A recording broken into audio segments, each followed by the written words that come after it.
Hello souls and demons, and welcome back to the show. Today's story is called The Chanting in the Woods. And just a reminder, if you've been enjoying the show, don't forget to leave a 5-star rating, a thumbs up, comment, or a share. It helps a lot. And with that, let's sit back, grip our seats, and enjoy the show. I don't sleep with my window open anymore. No matter how hot outside it gets, that bastard stays closed.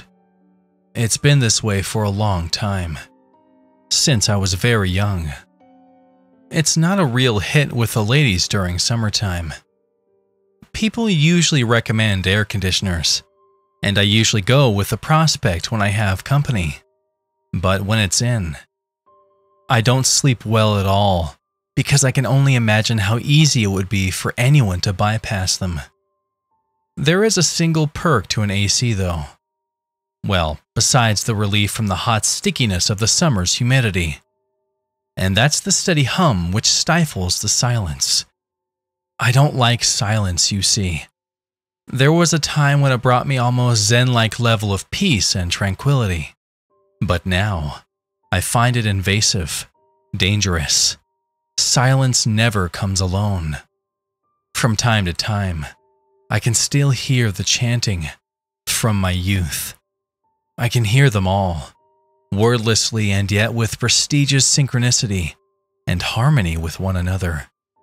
Their conjoined voices echo out from the woods, like the gentle and yet threatening breeze that precedes a violent hailstorm, rhythmic yet senseless. It never went away. And yet I know they've all moved on or died. I know this all very well. When I was about 9 years old, my dad and I lived in this old rented 2-family apartment house in a town called Bridgewater, in the state of Massachusetts. We lived on the bottom floor. The second floor wasn't used. It was recently vacated by its prior residents. It was a very quiet neighborhood. Very suburban and with plenty of woods. Behind our house, there was a backyard that proceeded into a large forest that spanned for miles out. I used to play in them. My dad and my mother were recently divorced, so there was just the 3 of us living there. Me, him, and the dog, Cash, who was named after the late country singer Johnny Cash. He was an old Scottish terrier. You know the type, ankle biters with the really ugly bearded faces. They got him as a pup when I was still in diapers, and he was my lifelong friend. He may have been something of an idiot, but at the time, he was all I had. I cried and cried when Mom tried to take him. In the end, he was left in my father's care for my sake. Cash and I would spend a lot of time playing in the woods. When you're young, your imagination is a very powerful thing, and the woods had an almost magic quality in terms of supplementation for my imagination. I would play army, build forts, climb trees. One time, me and Cash traveled in so far, I actually got lost. We were losing daylight as it was October, and the light was fading at a much faster rate.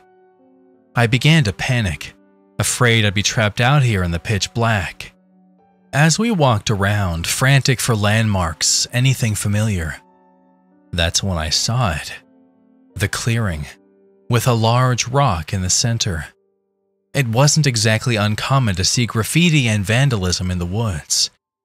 A public forest is known quite well for trees with messages carved into them. Names, swastikas, Brad and Jen forever, and a nice cute heart. Stuff like that. Not to mention the pseudo-gang names sprayed across the rocks. That was the impression I got of this place. A hangout for older kids. But something wasn't right. Me being only 9, my mind wasn't exactly capable of comprehending the connotations of symbols and other things. And yet there was something really off about these images. I've never seen anything like them before. The surrounding trees had cruelly shaped images of what appeared to be a goat-man hybrid, like a stick figure with an unnecessarily detailed goat's head and posed over where you'd expect to see a very basic stick figure face. These images were drawn over and over again, all over the trees that surrounded the clearing, almost obsessively so. And not just at the basic human height level, but all up the trees, as if whoever carved them had to use a ladder.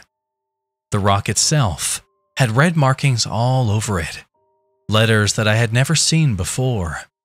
Underneath, though, was written in black spray paint a message I actually could read. It said, "Behold the wisdom of the horned." And below that, there were 5 painted lines. They were all the same height except for the 2 outer lines that were twice the height and spiraled outwards at the top. What really scared me about this place, though, were the dolls. They were hanging from the branches around the clearing. They appeared to have been woven out of sticks, and poorly so. Taking a closer look, I realized what was so scary about them. While the stick dolls were clearly constructed with the grace of a shitty arts and crafts student, the heads of them were dry and clean skulls of animals. I don't know what of, but they were bleached white, dry and clean, and their hollow sockets. I can't explain it effectively without sounding insane, but there was something sentient about them, watchful and pleading. I could feel their eyes on me, though they had none to watch with.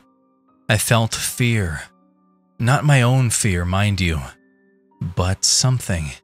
An aura of emotion that made absolutely no sense. Have you ever been at an underage drinking party that got crashed by the police? It's that kind of fear. The fear that comes synonymously with trouble.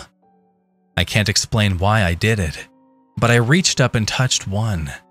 Maybe it was a child's general inquisitive nature that compelled me.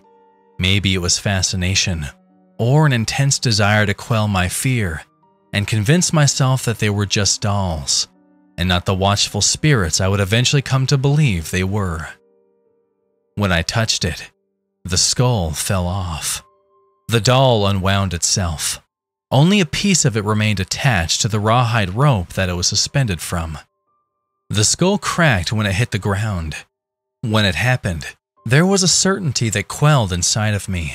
As naive as a 9-year-old could be, there was also a certainty that remained with me to this day. I don't belong here. Cash immediately started barking when the doll fell, and it startled me so effectively that I let out a scream. I looked up. The sky was glowing red with the darkness not too far behind. The sun was going down, and I had to get out of here. Cash was staring at me, black eyes wide open and tail wagging violently. He was barking at me insistently. He began to growl at something, maybe air, maybe ghosts. When I approached him, he turned and ran. Cash was my only companion in this unnatural place, and I would have been damned if I was going to let him betray me to solitude here. So I gave chase. I ran for my life. The last thing I saw before I chased Cash was something that really messed with me. All the other dolls that were hanging when I first arrived. They were dangling, some even spinning lazily in the breeze. And yet as I ran after Cash, I saw that every single doll in sight were completely stationary, staring and facing me directly. I was dismissive of this detail as I was more afraid of being alone. I never let Cash out of my sight. He led me straight home. I never loved my dog more than when I realized what he had done for me. Dogs are never lost. They always know the way. Before I went to bed, I told my dad what I had seen. He laughed it off and told me it was just teenagers being punks, and that I should just let it go. I found it comforting and was almost willing to let it go. I even fell asleep without any trouble. That night was when I heard it for the first time. The noise that had haunted me to this very day. I woke up and could hear noises coming through my window. I got up and looked out to listen closer. That's when I realized it was chanting. Voices, dozens maybe. They were coming from in the woods. I could hear them, loudly and rhythmically. I didn't know what they were saying, but I could tell it was ceremonious. Like a hymn you hear people sing in churches, except it felt dark, violent even. I immediately thought about the clearing with the rocks, the dolls, the fear. I knew in my bones that the chanting was coming from there. What scared me the most was that it wasn't far. It wasn't far at all. The chanting went on for hours. I just lay there in bed, wide eyes with fear listening to it, praying that it'd stop. It wouldn't though. It went on until 4 in the morning, when the early birds began to wake up. I stopped playing in the woods. My dad noticed the behavior immediately and asked if I was all right. I told him about the chanting, and again he shrugged his shoulders and said that it was probably teenagers drinking beer and having a party. I asked him why they drink beer and chant the same sound for 5 hours. He told me they weren't chanting, that I imagined it, and that I should close the window from now on. I probably should have listened to him, but I didn't. Curiosity got the better of me. The next night, the chanting began again at exactly 11 o'clock. It seemed louder than before. I couldn't sleep hearing it, but I couldn't bring myself to close the window. I didn't know why I thought this way. Probably because I was just a child. I dim-wittedly thought at the same time that if I closed my window, I wouldn't be able to hear them coming if they decided to break into the house. The logic is flawed, I know. That they would still be chanting as they emerged from the woods and crossed my yard, and not be nice and quiet about it. But that's how I thought back then. That's why I couldn't close the window, because I had to know if they were coming. This went on for several days, every night from 11 to 4 exactly on the dot. Sometimes I could see in the woods, way out there, a faint glow, like the light of a fire. But it was so faint and far in between that I didn't know whether to acknowledge or dismiss it as a trick of my own eyes. Other times, I would successfully fall asleep due to exhaustion, only to wake up several hours later in panic, still able to hear it. I asked my dad if Cash could sleep in my room on the 3rd night, and he said it'd be fine. I felt better knowing I had the dog to keep me company while I could hear the noise.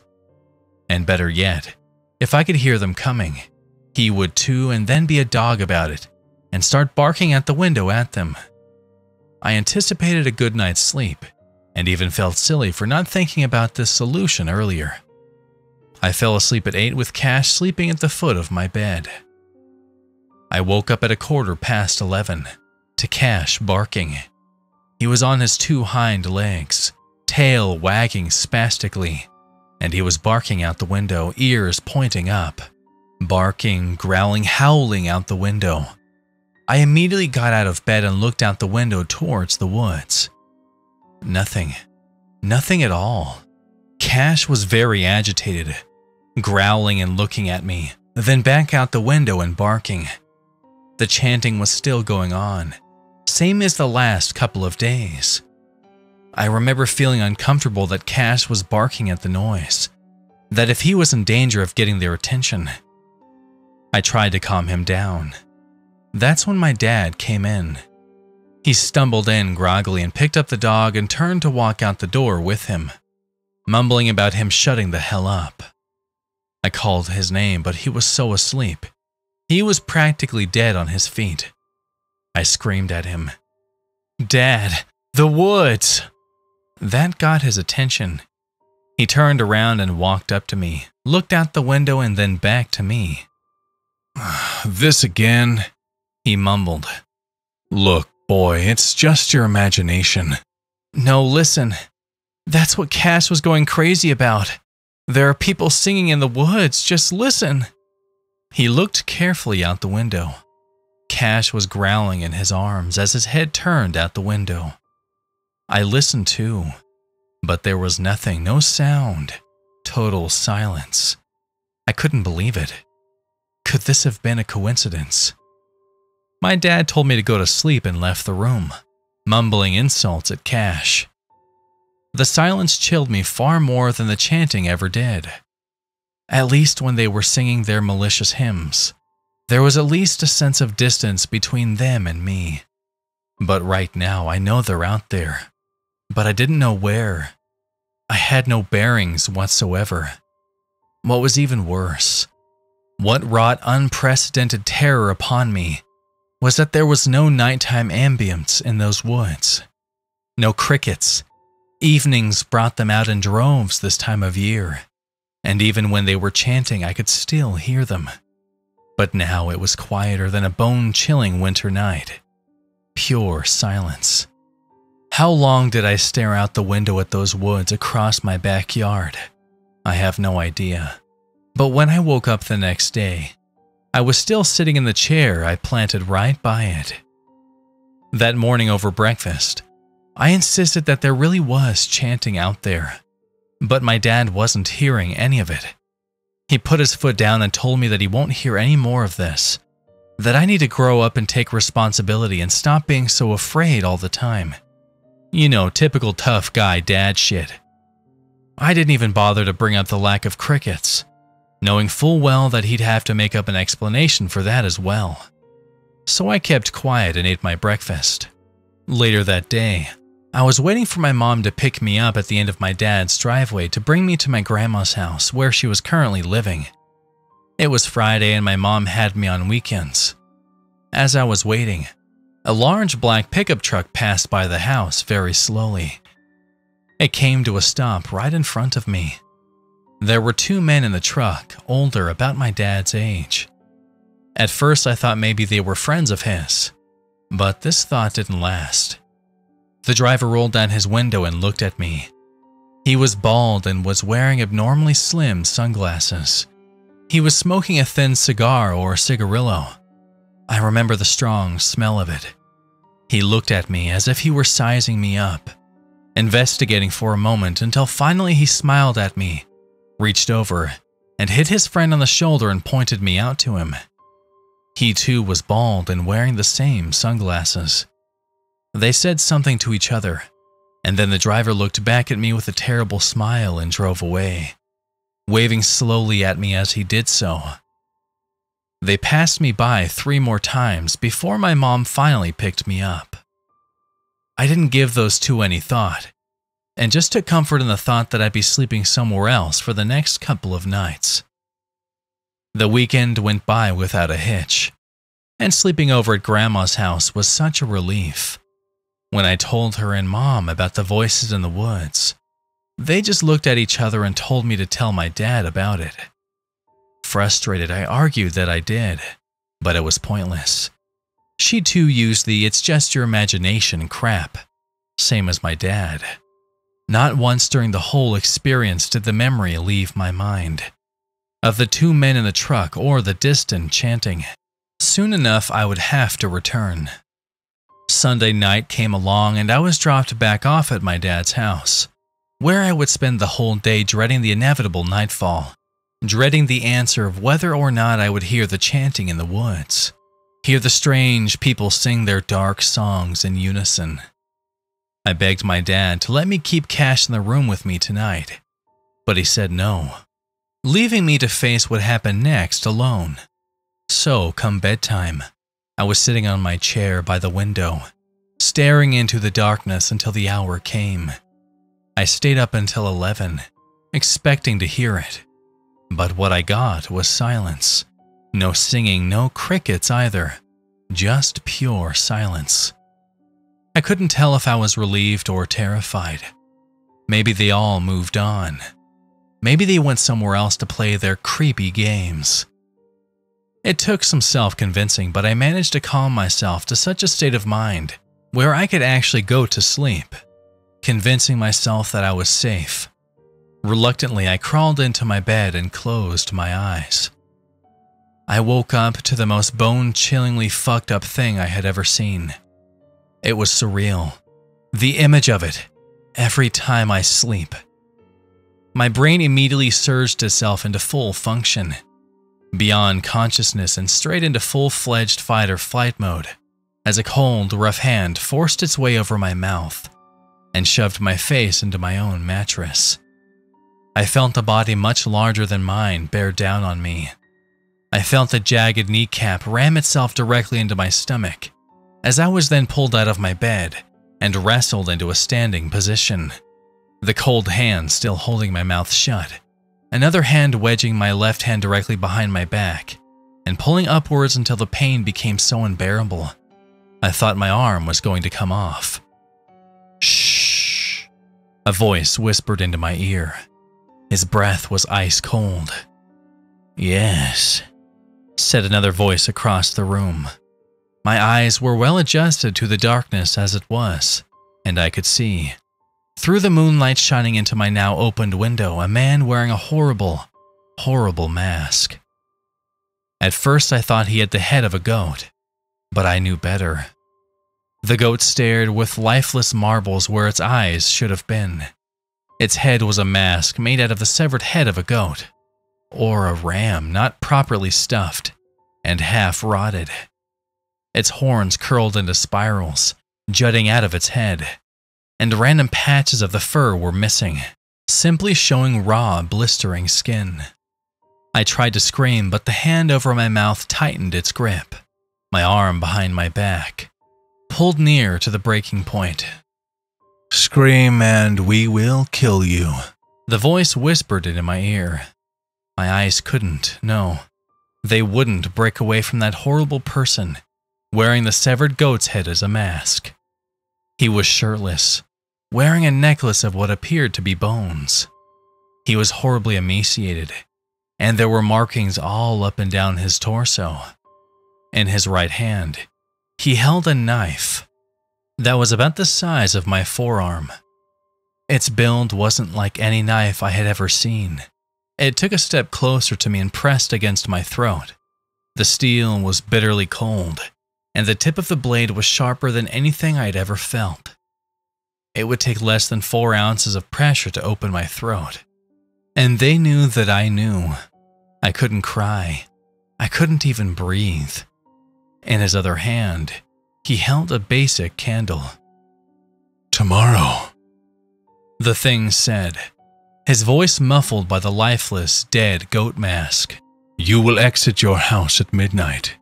You will light this candle, place it on the ground in the center of your yard, and you will sit behind it, legs crossed, right foot on top of your left knee, and vice versa. If you don't do this," the voice whispered into my ear, "the blood of your loved ones will be on your hands." The goat man quickly retreated the blade from my neck. I don't remember what happened next. What I do remember is waking up in my bed, panting and crying. My dad came in to see what was wrong with me, and when I told him, he told me it was just a nightmare. At this point, he sat down at the end of my bed. He looked very wary, like he didn't want to say what he was about to say. He rubbed his eyes with his fists and wearily explained to me that this was all just me stressing out over the divorce. That maybe we should look into talking to a therapist about these voices and hallucinations I've been having. I remember feeling so betrayed, so alone by the unfairness of that. I argued with him that everything I was seeing and hearing was true, but it was too late. He and Mom talked it out. My behavior, my claims. They think I was losing my shit over the divorce. Their minds were made up. Nothing I was going to say would have convinced them otherwise. And of course, in hindsight, it only made perfect sense. Who would believe a 9-year-old when they said that they were hearing voices? I was silent the whole next day. Cash sat with me in my room as I wasted the daylight playing video games. I didn't speak to my old man, not once. I could see the weary looks on his face when he'd walk by my room, but he didn't want to press the issue. He looked just as defeated as I did. He spent most of his time on the phone. It wasn't until later that day I found myself recalling what the goat thing said to me before everything went dark, that I had to light a candle at midnight. But when I woke up that morning, there was nothing in my room. There was a sudden sense of hope, because when I searched around my room trying to find his candle, it was nowhere to be found. Never, even to this day, have I searched so hard for something, only to be frantically pleased by the end results. It was gone. Have I been alleviated from the duties imposed on me by these strange interlopers? The relief was unbelievable, like I was severed from a horrible burden. Even the thought of being forced to see a shrink didn't seem so harsh, compared to the prospect that maybe these attackers really were just a bad dream. A severely realistic dream, mind you, but a dream nevertheless. Maybe, just maybe, the whole situation really was over. Maybe these horrible people did move on, and that the goat man was simply a mental projection of my own imaginative expectation towards whatever it was that those unnatural proceedings just beyond my sights were. You know, speculation. Nightfall came, and for the first time in a week, I felt no fear at the prospect of it. That felt good, like things were going back to normal, but I was wrong. I was so wrong. When I placed my head on my pillow, eyes already closing, consciousness already drifting away, I felt the lump under my pillow. Curiously, I reached down there and felt something long and smooth. I pulled out a candle, a tall, thin wax candle with a nice long wick. It was red, just like the one that the goat man was holding. My heart sank.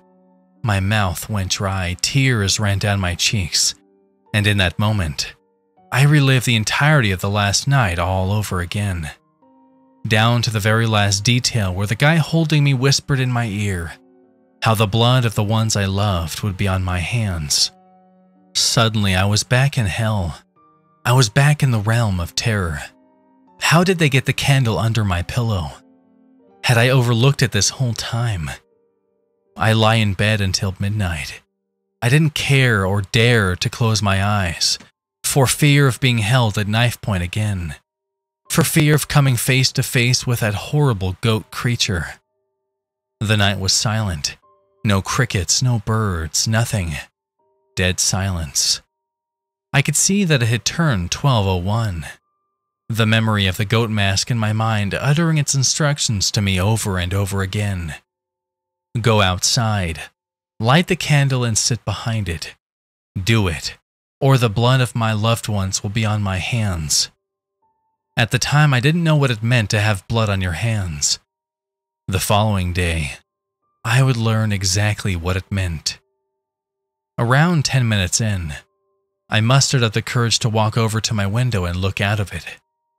What I saw choked me on the spot. Side by side at the entrance of the woods, I saw men, shadowed by the night, standing side by side, file by file. There must have been 20 of them. None of them were saying anything. They were all dead silent, and I could feel their eyes on me. It was just as strong as when I felt the eyes of the dolls on me back at that night. In a way, they felt like the same presence, the same intelligence. I can't explain. And then I saw him, the goat man, or rather the silhouette of him, standing in the center of the figures.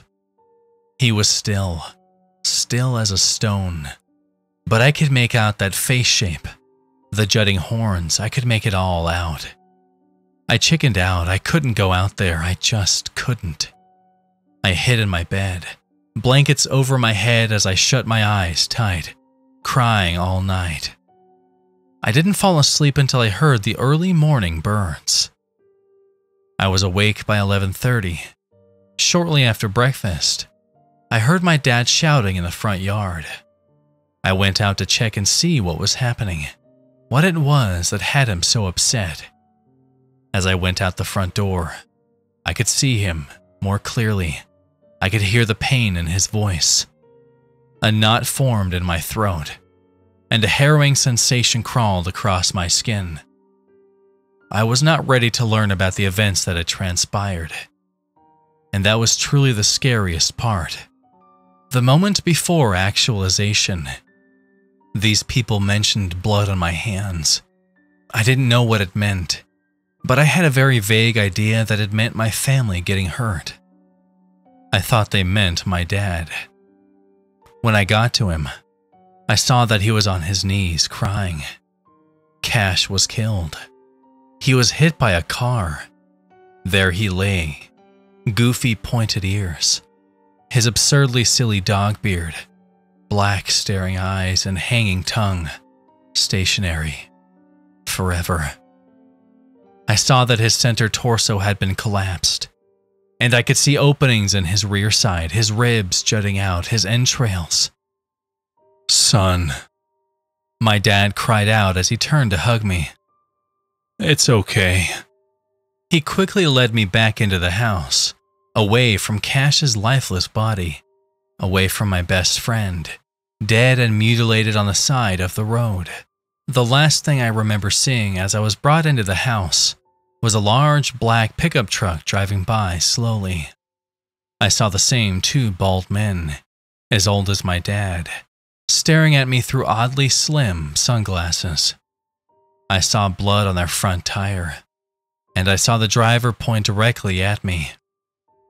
Cash's death was my fault.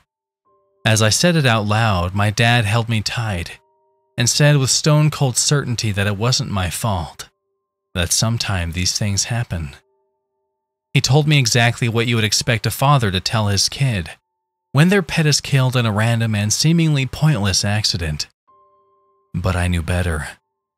The people in the woods killed Cash, and it was all because I didn't do what they had said. It was because I was a coward. His blood was on my hands, just as they said it would be. When I went into my room to cry, I saw outside my window a man in the center of the backyard, a man with no shirt on. He was wearing a mask made out of a severed goat's head, hollowed out on the inside. In the daylight, it was far more disturbing to see, because I could almost smell the lack of sanitation it had to have exerted. I could see that it was surrounded by flies, but even worse than that, I saw the note that it was holding up. A piece of paper with a single word written across it. Midnight. I couldn't handle it. I ran outside to chase him down, but when I got outside, he was gone. My hate and anger somehow superseded my guilt and sadness, because I ran far into the woods, before realizing that this time if I got lost, I wouldn't have Cash to lead me back to the house. I would be all alone. No, I would have whatever was in here with me. I could feel eyes everywhere. My every move was being watched, from the autumn canopy to the bushes just yards away. I knew I was surrounded in here, and as my senses came more clear from the adrenaline-fueled rage I was experiencing, I realized that it was getting stronger by the minute. Then I noticed the smell, the stench. At the time, I thought it smelled like bad milk, or bologna left in the refrigerator for too long. It was strong, just too strong. My eyes began to water, and I could feel my stomach begin to turn. How could a smell be so painful to endure? Then it occurred to me. They killed my best friend. There was only one more life they could take. My dad's. The presence became stronger. I could hear whispering in the wind. The smell grew more powerful with every breath. Any second, I was certain I would be overwhelmed by God's know what. I realized that if I didn't do what they demanded of me, I would be taken here and now. What could I have done? I shook my head and began to cry. Okay, I'll do it. The relief was instantaneous. The woods became brighter. The smell gone, the feeling of being watched, replaced by what could only be described as serene. The forest went from a den of unspeakable terror to a place of, well, it was just woods again, just as it always was. I came back home and helped my dad dig Cash's grave. We said our goodbyes and buried him. He made up a cute dog bone-shaped tombstone out of leftover wood from his old workshop, and that was that. My mom came over that day, and we all went out to an undisclosed location. The food was the best I ever had. We gave Cash a little toast, and that was that. In the back of my mind, midnight. Midnight. I spent another silent night staring at my clock, watching the numbers transform into the next every 60 seconds. The wait was agonizing. Each passing minute was like a minute removed from my life. That night, I was certain that I was going to die, and I was trapped. They would have killed my parents if I tried anything. Killing Cash made that entirely too clear to me. 11:55, 11:56, 11:57, 11:58, 11:59. I looked out the window. There they all were, side by side, shadows of people, and the goat man in the center. All their eyes were on me. I looked at the clock. Midnight. I looked back out the window. They were all gone. They knew I was going to come out tonight. They killed my dog, and then threatening to kill me on the spot after I followed them into the woods. They knew I was broken. My spirit was shattered, and that I was more afraid of what would happen if I didn't come out, over what had happened if I did. I grabbed the candle and walked into my backyard.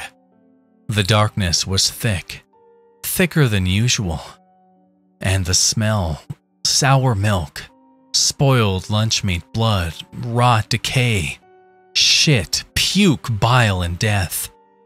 My skin began to crawl, and a shiver took me over. Breathing became difficult. I could scarcely make out the forest before me. It wasn't just an entrance or a boundary. It was a living, breathing thing, and it was anticipating my every movement. As I took a step into my yard, a jolt of terror shot through me as I passed through the motion sensors and activated the backyard light. There was relief in the light, safety at least, for a little while. I used my father's lighter to spark up the candle. I planted it into the cold, dewy grass and sat down nice and slowly, ready to cross my legs. I never sat in the full position that I was instructed to, because as I was in the process of sitting down, I saw it. 2 green eyes. Have you ever shined your light directly on an animal's face way off in the distance in the dead of night? At a distance where it was too far away to make out what it looks like, but not far enough for their eyes to not catch and reflect it. This was exactly what I saw, except it seemed to be high above the ground, higher than a coyote's height, and higher even than a human. It appeared to be pacing back and forth in the woods. I could hear the leaves shuffling with each step it was taking, constantly coming in and out of existence, due to the unseen trees eclipsing those glowing shards of light, those glaring eyes. They must have been reflecting off of the backyard light. I could hear it breathing. It sounded painful to me.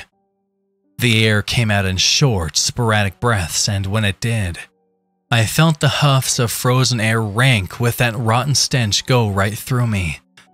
I don't remember how long it paced like this, never leaving the outskirts of the woods, never breaking eye contact with me. Every now and then it would stop and lower closer to the ground until its eyes were level with mine. It would remain in that position, like a cat low to the ground, prepping to pounce on its prey. It would only stay in that position for about 10 seconds at a time, before it would rise back up and pace more. After it did this several times, I realized something was stopping it. I was dumbstruck.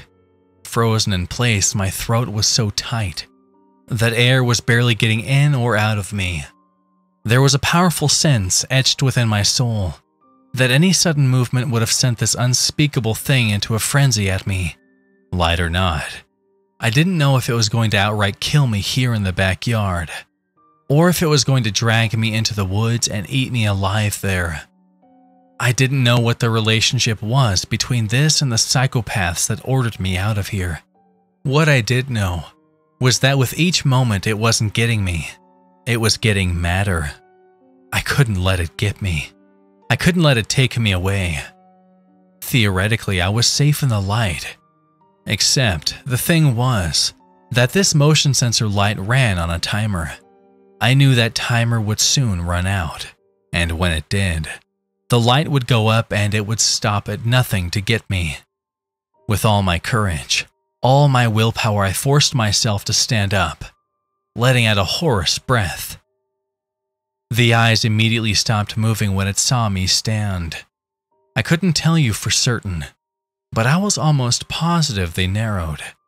The prospect of me escaping infuriated it to such a level that it began to stalk towards me. I could tell that it was moving forward, threateningly, showing a willingness to brave the light. I took a step back, and when I did, it took a swift step forward. I could almost see its shape. Tall, thin, bony, too dark to distinguish any specific features except, well, it had horns. Large, curled, spiral-like horns. Or at least it looked like it did. I don't remember running back to the house. I don't remember making it back inside. I don't remember anything after the point where the light shut off. It was sudden, as if death caught me. The timer was up. The light shut down and enveloped me in darkness, and I recall hearing it scream. It sounded like a child denied its toy. Or was that me? Either way, when that light died, I ran. It was hours later when I came to my senses. My dad was holding me. My mom was there too. I was crying. Later, they would tell me that I was screaming, "Don't let it get me," over and over again. "Don't let it get me." I don't remember this myself. I never saw that creature again. I never saw the man with the goat mask again. The two old men in the pickup truck, I never saw them again either. From that day forward, I always slept with the window shut. The next day, my dad and my mom took me outside to explain that nothing had happened. We saw displaced grass, mixed with mud. We even saw gore marks on the trees. I thought this would be evidence enough to plead my case, but it wasn't. My dad immediately laughed at me, telling me he figured the whole thing out. I had an encounter with a deer. Those markings in the tree were from antlers, and it charged at me because it felt threatened. This was such a convenient explanation that I fucking wished to God that it was true. But I knew otherwise. Several weeks later, I heard that there was a missing person search that took place in those woods. My dad and my therapist insisted that this knowledge would only enable my tendencies as a schizophrenic, so they stopped me from looking into it. Yes, I was diagnosed with paranoid schizophrenia disorder. They said I got it through my inability to cope with the divorce. They told me that I had retracted into a delusion because I felt responsible for the family's collapse, and that my youthful, undeveloped mind couldn't process the guilt properly. That these cultists and their beast were just agents of personal symbolism, something like that.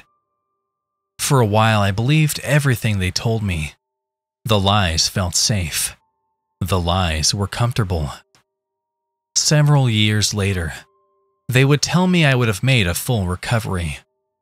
It was an easy process since I never had another encounter again. At that point in time, I was so angry. I just told them what they wanted to hear. When I became old enough, I severed all ties with my parents, and I moved out of the state. Once I was on my own, I looked into the town archives and researched as much information as I could about that era when I was 9. The missing person report, the manhunt in those woods, lasted several days, and all they found was one man. He was torn apart, his limbs removed, his organs missing.